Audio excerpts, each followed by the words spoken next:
Brownies! Oh, that's what you're thinking of. But the helpful creatures are the topic today. Those creatures are popular with many different names from all around the world. And I tell you about some different ones today. And their differences, of course. So keep watching till the end to know the origins and stories of all of them.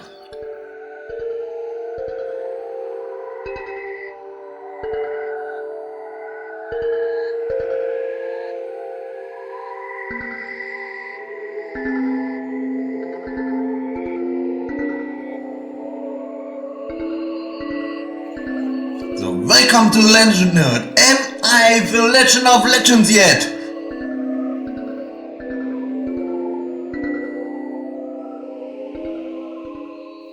So what exactly is a brownie?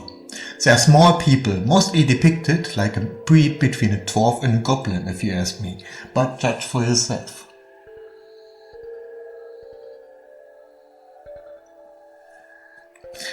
They live in a household and only come out at night to do various difficult tasks.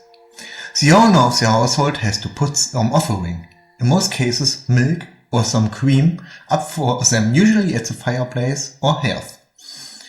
Always be nice to them because they're known to play pranks on lazy people, or get evil when they are treated badly or taken advantage of, or are insulted. They could also just leave the household. Once they leave, they will never come back. They're also leaving the house when they are gifted a part of clothing which could have inspired some more modern pop culture.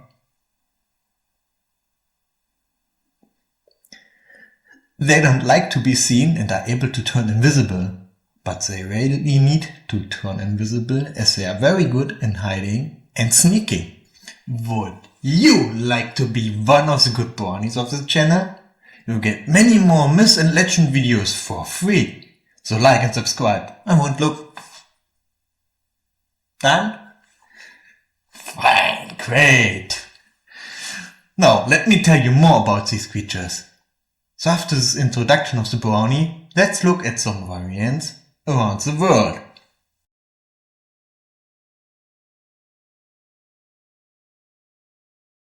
The German Heinzelmännchen. In Germany they are called Heinzelmännchen or Wichtel. They are very small people, seemingly often depicted with a red cone as a head. They do the work at night without rewards. So they leave the household forever when being watched. So better have some good night's sleep to get your work done.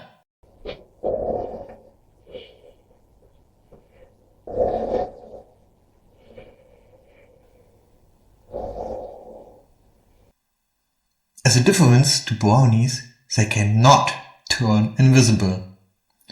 They are known through all of Germany with their origin and most chatter seemingly to be around the Cologne area. There are even dioramas and statues for them in this area. They even say a speech showing them! Many sources can be traced back to a story by Ernst Weiden, more famously told in the ballad by August Kopisch, Die Heinzelmännchen zu Köln, The Heinzelmännchen at Cologne. Weiden explicitly says the story is from oral lore, but I cannot find any older source. Fun trivia! Also they are known to wear clothes and hats, but in the original story by Ernst Weiden, they are described to be nude. Who does not like nude guys running around your house at night making bread? The story by August Kopisch is the most famous. On his 100th birthday, the Heinzelmännchenbrunnen, the well 4 of the Heinzelmännchen, was built in Cologne to his honor. In the story, the wife of a tailor is too curious and wants to see them. After a while, she gets the idea to put some peas on the stairs and makes them drip to finally see them. Here the ballad and the original story also differ.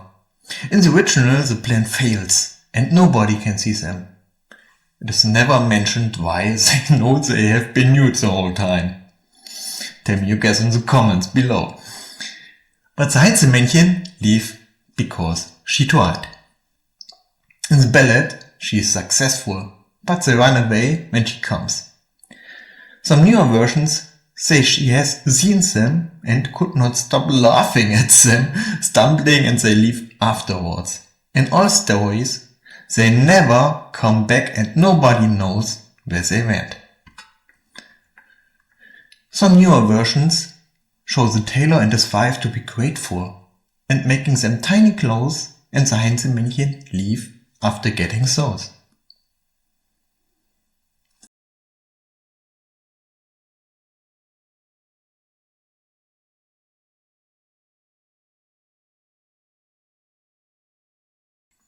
The nisse or Tomte.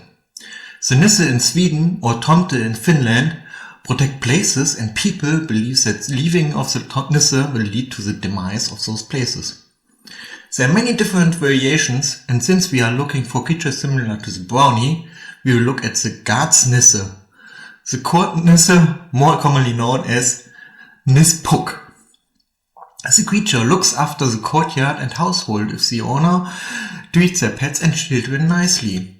It lives in the attic or a barn. Adult people cannot see them. Once a year, at Christmas, they have to get some porridge or else they leave. This is mostly a protective creature. I cannot find him doing any work besides sometimes cleaning the house at night or feeding the animals. They even go as far as beating intruders up using a club. If you find sources of him doing more work, please feel free to correct me in the comments. This one cannot be traced back to one story, as there are many different books and stories about Nispuk. Some sources say they make the owner rich by bringing him stolen goods. Nowadays, this is often equated with Santa Claus.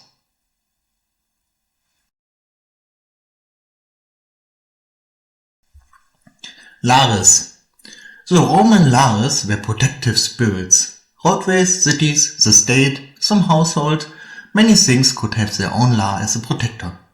Lares domestici or Lares familiaris are more similar to what we are looking for in this video. They are most often depicted in statues or fresci, which are Italian paintings on ceilings or walls, with a short tunic holding a patera, a kind of blade, or a vessel. Every household owns at least one Lares figure or statue which is kept in a shrine along other deities.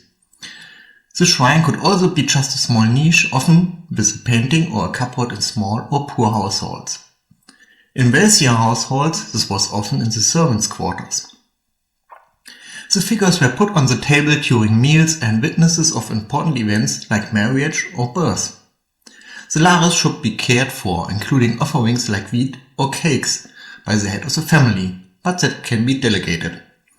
If the Lares is not cared for, it is believed that the people's household will have misfortunes. The Lar protects the whole household, including slaves, contrary to the Penates, who only protects the master of the household and his family. Since their location was a popular meeting place in a household, they were put on the table during meals and witnessed every major event, and they even had annual festivals. Those ones were quite popular, and not just working in the shadows or at night like most creatures like I present in this video. I can't find any source for them doing household work. They only work to protect and bring good luck.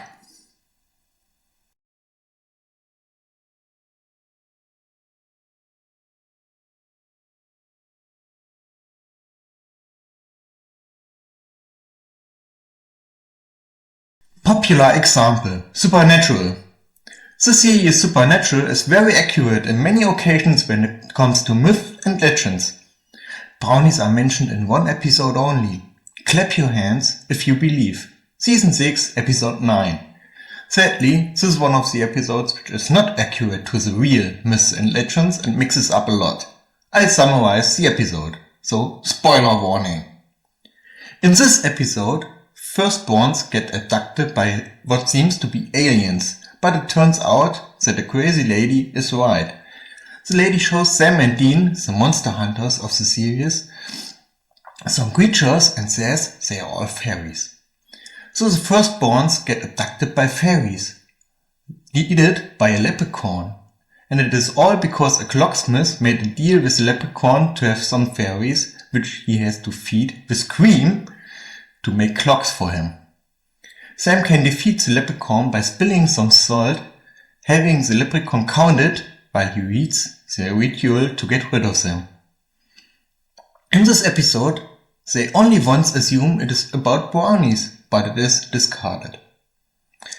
But they like cream, they work for that guy, pretty much brownies to me.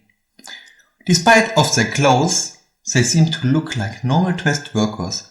Most brownies seem to be clothed in brownish clothes, mostly eggs.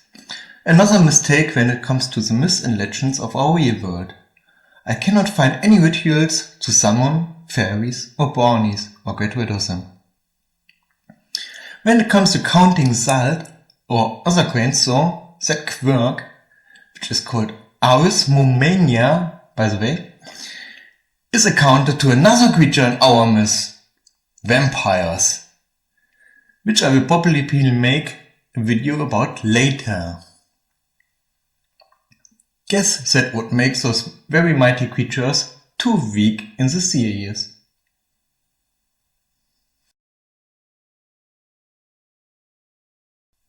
So, conclusion. To sum it up, there are many mythical spirits around the world living in households. Some work for their owners, others are there for protection. The only thing they seem to have in common is that you should be nice to them, not to get bad luck, or you have to do your work yourself, or you will be pranked. Tell me in the comments which creature is your favorite and why. And if you excuse me, I have to spread some cream and crumbs of cake around the house. It's not a mess, it's for protection.